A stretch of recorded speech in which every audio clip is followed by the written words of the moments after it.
itu ada sekeluarga itu yang semua peralatan itu dibersihin pakai tisu, meja, kursi, semua disemprot disinfektan. Yang lebih luar biasa, waktu cuci di wastafel pun, itu handle krannya itu disemprot disinfektan.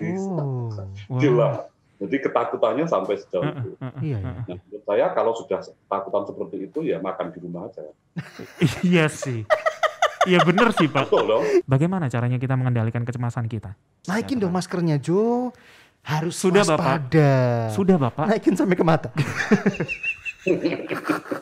Nah, ini narasumber kita sudah gabung nih, karena narasumber kita ini postingannya di IG itu lucu-lucu Sobat Raida. Makanya kita ini kepengen bawa aura yang menyenangkan juga. Saya pengen tanya, Pak Xavier itu nanti pernah cemas gak sih? Nah, gue rasanya guyonan terus. Bener, kita akan ngobrol bersama Pastor Xavier Quentin Pranata tentang topik kita hari ini. Kita mau sapa dulu. Halo Pastor Xavier, shalom. Shalom Pak Xavier, halo.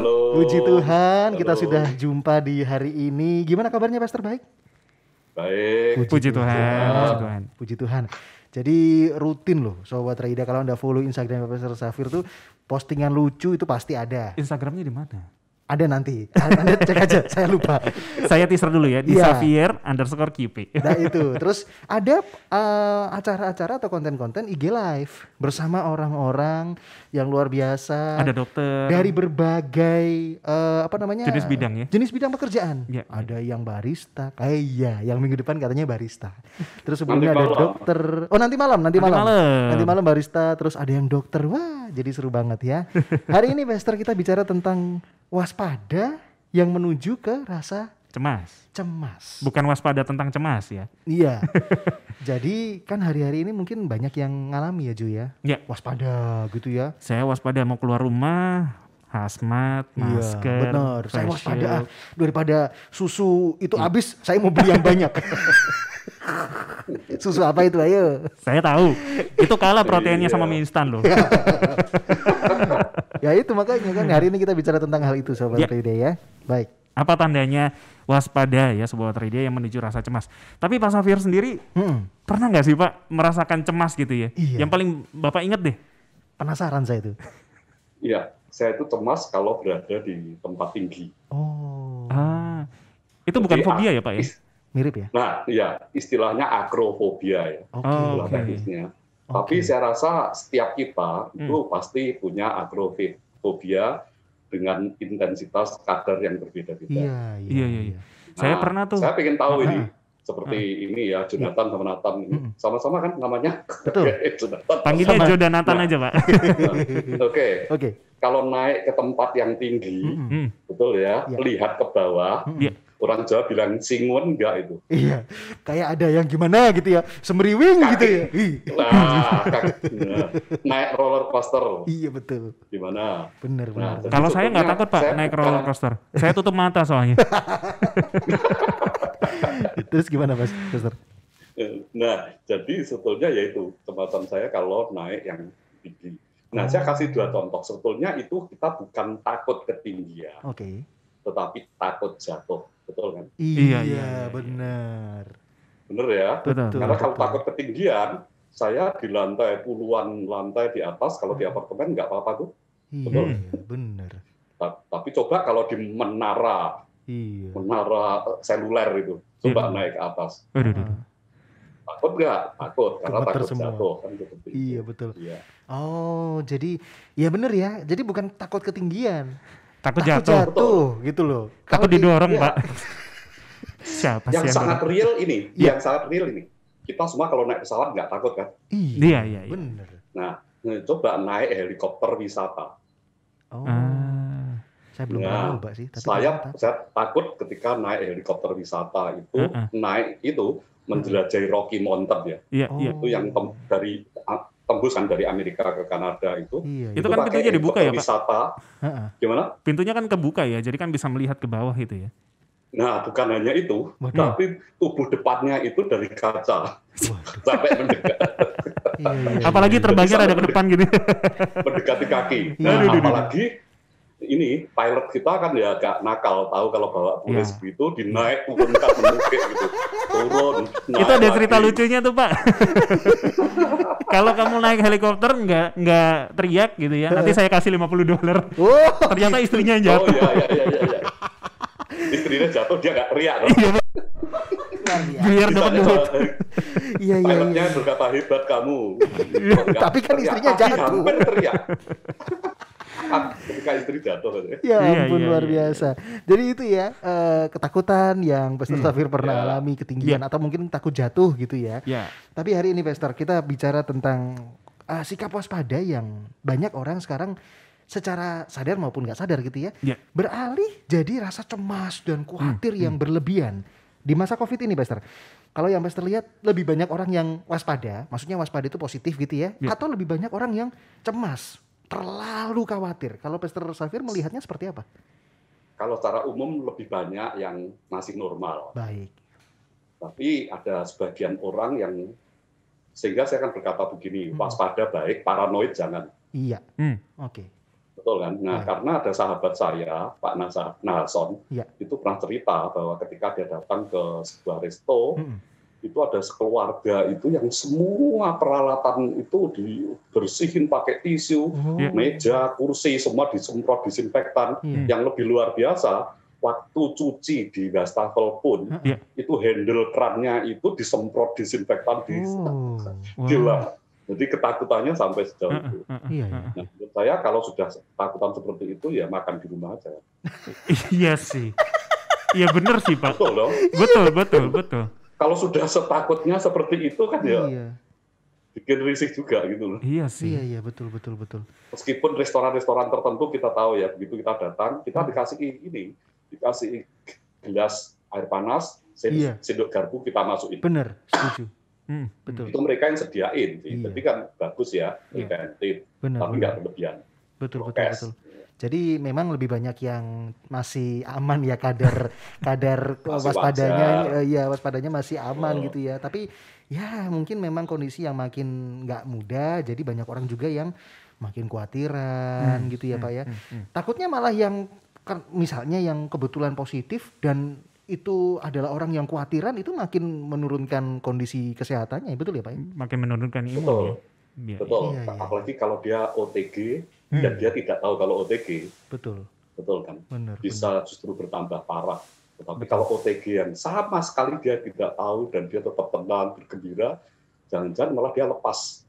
Iya. Memang berbahayanya kalau dia OTG dan dia terus tersenyum, tersenang, bergaul kemana-mana kan masalah juga, betul ya? Iya. Betul.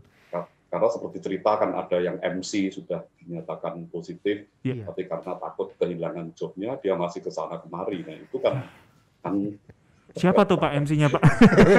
Kayaknya saya kenal Pak. Menjadi super spreader gitu kan. Iya. Jadi memang harus dikelola ya Ju ya, rasa waspada ini ya. Orang yang nggak waspada malah bahaya, tapi orang yang terlalu khawatiran juga nggak boleh. Jadi kadarnya harus dijaga, benar ya Ju ya. Betul. Tapi punya teman yang mengalami kondisi seperti ini nggak? Teman lain mungkin Pak Safir yang ini kok begini banget ya khawatirannya. Seperti apa Pastor? Yang Pastor pernah lihat? Ya ada sih, jadi kelihatan sekali bahwa selama pandemi yang hampir 2 tahun ini sama sekali tidak keluar rumah. Tetapi akhirnya terpapar. Bagaimana ceritanya dia terpapar? Karena ada satu keluarganya dia yang terpapar dan ada satu yang enggak. Jadi dititipkan ke rumah dia. Ternyata dititipkan itu OTG gitu. Ya ampun. Nah, 3 hari kemudian dua-duanya positif. Iya. Susah juga berarti ya. Saya pernah lihat yang Pak Safir mungkin pernah lihat juga ada artis perempuan itu di rumah aja tapi juga positif gitu loh. Jadi memang ya bukan berarti di rumah aja bahaya juga, enggak ya Sobat Raida, itu kan sikap kita untuk menjaga gitu ya. Tapi itu bagus. Tapi kalau soal kena tidaknya itu kita kita sudah nggak bisa duga, unpredictable. Benar. Karena ini ada ini, jadi istilah dari teman saya yang menarik. Dia berkata begini, Pak Safir, kayaknya ini COVID ini kok seperti jackpot ya. Padahal dia bukan pemain judi ya, seperti jackpot. Artinya ada orang yang jaga prokes tidak pernah keluar, malah kena. Iya. Justru orang lain yang terus ngantor work from office nggak kena meeting ke sana kemari. Nah, kan bisa jadi orang itu mungkin imunnya kuat, bisa jadi. Betul ya. Benar. Yang di rumah pun bisa jadi karena kita nggak tahu juga yang antar makanan itu katanya bungkusnya juga bisa. Bisa. Benar. Pegang uang bisa kena. Betul. Bingung, apalagi varian Delta. Terus sisipan aja bisa kena. Benar. Kalau nggak pakai masker ternyata ketika betul. diteliti. Betul. Yang sisipan itu ternyata diteliti dua-duanya nggak pakai masker. Oh gitu. Iya. Betul, iya. Karena CCTV-nya dicek dan ditelusuri, dua-duanya nggak pakai masker. Oh, oke. Berarti itu ya, sikap-sikap yang harus kita lakukan untuk menunjukkan bahwa kita ini waspada harus dilakukan. Ya. Misalnya kalau nggak ada perlu apa-apa ya di rumah saja. Ya. Jangan punya pemikiran, enggak tuh yang di rumah juga kena tuh. Enggak sih, bukan karena di rumah atau enggak ya. Tapi ya, betul, Nathan. yang punya imun lebih kuat ya mungkin bisa lebih kebal. Betul, dan jaga prokes ya. Terus di rumah terus gak kerja bagaimana, kan repot juga ya. Tapi gini Pastor, ini mungkin arahan buat kita semua. Kesempatan kali ini kita pengen tanya juga, bagaimana atau apa tandanya Pastor? Sikap waspada kita udah itu berlebihan, sudah mulai beralih geser ke yang namanya kekhawatiran yang terlalu menguasai kehidupan. Apa tandanya Pastor? Ya, sebetulnya itu kan istilah yang sangat ilmiah ya. Ada yang dikatakan ketakutan secara umum, general. Jadi kalau ketakutannya itu masih normal, misalnya kita takut kegelapan, karena kita bisa tersandung, betul ya. Kita di hutan takut, mungkin karena ada binatang liar. Itu ketakutan yang justru Tuhan masukkan di dalam diri kita, built-in, supaya apa? Kita punya defense mechanism, betul ya. Supaya kita punya pertahanan diri. Tetapi kalau tidak ada apa-apa kita takut keluar, seperti juga firman Tuhan katakan, orang yang malas itu takut kalau keluar nanti katanya ketemu singa. Nah, kalau Nathan keluar dari Bahtera Yuda ketemu singa, ya itu aneh sekali kan. Nah, jadi rasa takut yang seperti itu. Tapi juga ada ini rasa takut karena trauma masa lalu. Misalnya dia pernah mengalami kecelakaan, maka dia tidak lagi berani naik sepeda motor, mobil melebihi kecepatan 60 misalnya, seperti itu. Atau yang pernah terkena rasa sakit, betul ya, pernah sakit dan dia jadi sangat berhati-hati. Oh, saya sudah tahu. Nah, jadi sebetulnya trauma-trauma semacam itu juga bergantung pada pribadi-pribadi yang mengalaminya, seperti itu. Baik, seperti itu ya. Jadi tergantung kita. Memang ada rasa takut yang memang built-in dalam hidup kita untuk bikin kita ini waspada gitu loh ya. Maksudnya ini pertahanan kita. Kalau misalnya kita nggak punya rasa takut ya malah bahaya, sembrono dan lain-lain gitu ya Jo ya. Tapi pertanyaan kuncinya deh Pak Safir, bagaimana caranya kita mengendalikan kecemasan kita? Hari-hari ini kan banyak banget. Banget. Yang cemas. Dan keadaan sekitar juga, tidak bikin tenang. Bahkan ada satu kondisi nggak sakit, tapi karena lihat kondisi obat udah menipis, dia beli tuh obat-obat supaya kalau saya kena biar ada makanan, biar ada obatnya. Siapa sih Pak? Ada. Nanti kita off air kita bisa. Siapa sih? Ada. Nah, gimana jadi caranya mengendalikan? Panic buying ya. Istilahnya kan panic buying ya. Iya benar. Gimana cara mengendalikan? Memang ada orang-orang tertentu yang sebetulnya untuk jaga-jaga, tapi jaga-jaganya jadi berlebihan, betul ya? Betul. Rumah terdiri dari 2 orang, tabung oksigennya pesen 12. Itu kayaknya mau persewaan Pak kayaknya Pak. Mau buka usaha kayaknya dia. Iya. Nah, menurut saya sebetulnya cara mengatasinya mirip dengan cara mengatasi fobia. Oke. Karena begini, Singapura itu sudah tidak lagi menyatakan ini sebagai pandemi. Betul. Sebagai tetapi sebagai bukan lagi ini kan jadi endemi. Betul. Jadi seperti halnya menjadi seperti flu. Dan WHO pun mengatakan bahwa tampaknya ini virus corona ini akan ada bersama-sama kita. Beriringan, betul. Sehingga beriringan. Sehingga yang paling bagus adalah hidup bersama corona atau beradaptasi bersama corona. Jadi artinya bukan kita menjadi menyepelekan, sembrono, tetapi tetap jaga kesehatan, prokes sampai pelan-pelan tubuh kita bisa beradaptasi, herd immunity tercapai 70%, kalau bisa 80-90%, maka kita bisa free. Seperti yang di Eropa, nonton bola pun tanpa masker bisa memenuhi stadion, begitu. Nah, tapi cara yang untuk fobia itu juga bagus. Karena saya terapkan dari diri saya sendiri, ketika saya takut ketinggian, maka kalau di negara, di kota yang saya kunjungi, saya biasanya justru naik ke skyscraper. Jadi bangunan pencakar langit yang paling tinggi. Misalnya kalau ke Sydney, saya ke Sydney Tower, yang bangunan paling tinggi di sana dan naik di paling atasnya. Nah, itu lama-lama akan melatih diri kita, ternyata aman ya, ternyata aman. Dan mengajar orang seperti itu juga perlu pelan-pelan. Salah satu contohnya yang konkret, ini begini, saya pernah motret model, dia penyanyi untuk albumnya, untuk album CD-nya. Nah, waktu itu kami berada di sebuah pantai, kalau tidak salah Rockingham, saya agak lupa ingat. Saya dulu kan fotografer ya, saya potret, saya bilang mundur sampai mendekati pantai. Tiba-tiba dia pucat sekali, dia berkata stop sampai di sini. Terus dia minta berhenti, minta minum sebentar, keringat dingin keluar. Terus saya tanya, kenapa? Bukan spot itu yang terbaik, karena kamu di antara karang-karang, kamu berdiri masih aman kok. Dan dia berkata, ketika kecil, saya itu hampir tenggelam di laut. Nah, sejak itu saya trauma. Dan saya berkata, ya trauma bisa diatasi dengan pelan-pelan melakukan itu.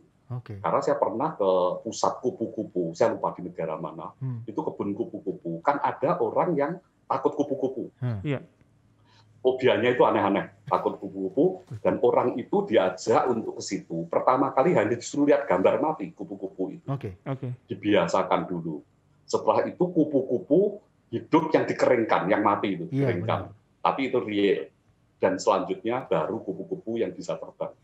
Akhirnya dia sembuh itu dari fobia terhadap kupu-kupu. Demikian juga tubuh kita beradaptasi ya. Coba lihat Nathan ini ya, 2 Nathan di sini ya. Ketika kita orang kota, kehujanan, kegerimis sedikit, masuk angin, keringan. Betul. Tapi orang desa mengapa enggak? Karena mereka sudah beradaptasi. Betul ya? Mereka hujan justru keluar, main bola. Kita hujan disuruh masuk, suruh mandi, kasih jaket tebal. Betul kan? Nah, jadi adaptasinya dengan cara seperti itu. Berarti bukan menyepelekan corona sangat bahaya. Apalagi kita punya komorbid. Tetapi mulai belajar bahwa ini akan ada bersama-sama terus. Kalau ada bersama-sama terus, berarti kita yang berjaga-jaga. Seperti itu.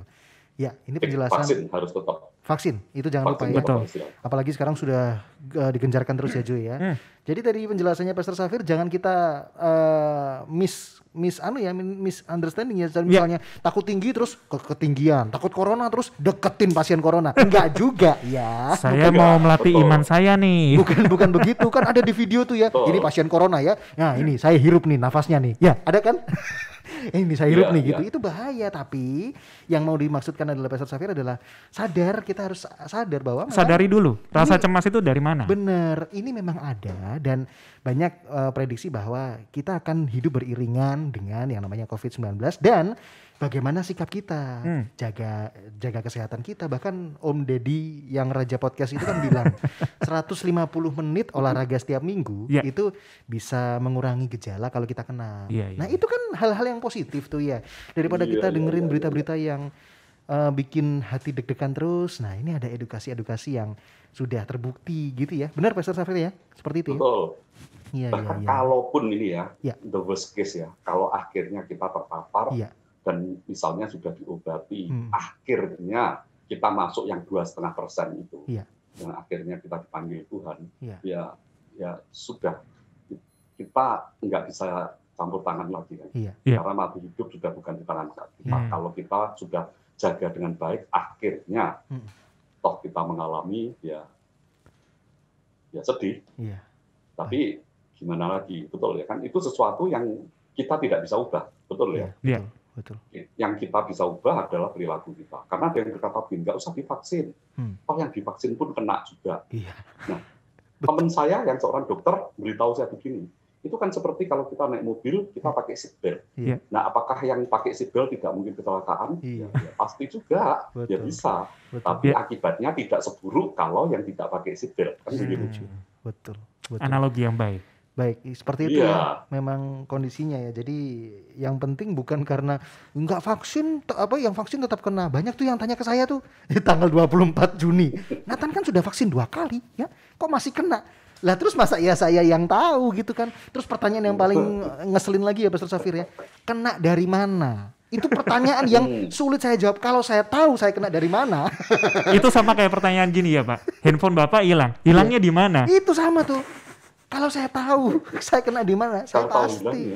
Kalau tahu ya nggak mungkin kena. Iya kan. Kita kembali lagi ya, ambil ya handphonenya. Iya. Ya gak jadi hilang dong. Makanya itu pertanyaan yang mohon maaf ya kalau misalnya Anda ada teman-teman yang kena, please jangan tanya kena di mana. Langsung tanya butuh obat apa. Nah itu penting. Mau makan apa kirimin. Nah itu penting. Itu mengurangi yang namanya kekhawatiran. Baik. Tapi kayaknya Jonathan nggak perlu dikirimi lagi. Kenapa Pak? Enggak, saya dimasakin istri seperti itu. Kenapa Pak? Kenapa saya? Dari sini sudah kelihatan kalau kamu dikirimi lagi nanti kamu lebih gede lagi. Oh, Nathan tuh itu maksudnya. Iya, iya berarti saya dikirimin juga nggak apa-apa, Pastor. Saya cicil makanya. Hari ini kita bicara tentang apa tandanya sikap waspada yang mulai menuju rasa cemas. Yeah. Kita yang tahu kok ya kadarnya ini udah berlebihan atau enggak. Masing-masing kita punya kontrol yang masing beda-beda gitu ya. Betul. Ada yang waspadanya ini maksud saya ini udah waspada nih, nggak berlebihan. Ada yang ini udah nggak boleh nih. Rasa waspada, rasa cemas, rasa takut itu wajar. Tapi kalau berlebihan segala sesuatu nggak akan lebay. Mungkin bisa kasih kesimpulan Pastor Safir. Banyak sekali orang-orang pendengar juga yang udah khawatir, cemas, udah sampai menguasai hidupnya. Gimana untuk kesimpulan dan pesannya, silahkan Pastor. Ya. Satu sisi kita harus bayangkan bahwa suatu kali kita akan lepas. Ya. Bukan lepas itu berarti corona nggak ada, tetapi kalau kita sudah mencapai herd immunity, berarti kita lebih bebas lagi keluar. Tapi di satu sisi kita nanti akhirnya akan terbiasa. Ya. Sekarang saja kalau kita keluar lihat orang tidak pakai masker kan rasanya aneh, kan? Bener. Nah, saya pengen marahin Pak. Kayak orang nggak pakai baju, betul. Sesuatu yang sudah menjadi kebiasaan ketika itu tidak kita lakukan jadi merasa aneh. Ya. Saya itu kadang-kadang keluar baru beberapa meter dari pagar lupa pakai masker langsung balik. Lari. Belum sampai jalan gitu. Langsung balik lagi. Betul kan? Nah, jadi seperti itu. Oke. Nah, terus yang tadi seperti saya sarankan lebih baik berani mencoba bukan seperti yang tadi Nathan bilang menghirup-hirup tadi bukan, tetapi terus-menerus meningkatkan kekebalan tubuh kita. Betul. Nah, dalam kasus fobia ya, jangan disamakan persis. Saya pernah punya sahabat, dia orang keuangan. Suatu kali ketika kami sedang jalan di jalan raya, dia itu pegang tangan saya, ngajak minggir, ucap pasi dan keringat dingin. Kemudian saya ajak ke satu restoran Padang hanya untuk pesan teh hangat. Dan setelah dia minum, dia tenang. Saya tanya mengapa, dan ternyata dia fobia kerumunan. Ketika ada orang banyak, dia takut itu selalu ada kerusuhan. Dan itu membahayakan jiwanya. Rupanya pengalaman masa lalunya itu seperti itu. Dan dari itu dia mulai belajar datang ke kerumunan-kerumunan yang aman. Nonton bioskop, nonton pameran, dan sedikit demi sedikit hilang. Tapi bukan saya sarankan sekarang ya. Sekarang kerumunan kan dilarang. Betul, jangan ya. Tapi itu kan mengobati supaya karena dia takut kerumunan, justru saya anjurkan untuk datang ke kerumunan yang terasa aman. Lama-lama hilang. Dan sekarang dia sudah tidak lagi stres seperti itu ketika berada dalam kerumunan. Baik, seperti itu ya. Semoga dari obrolan kita buat Anda-Anda yang, saya khawatir atau waspada nih ya, udah bisa membedakan gitu ya. Oh iya, saya masih dalam taraf yang wajar gitu ya. Saya udah berlebihan.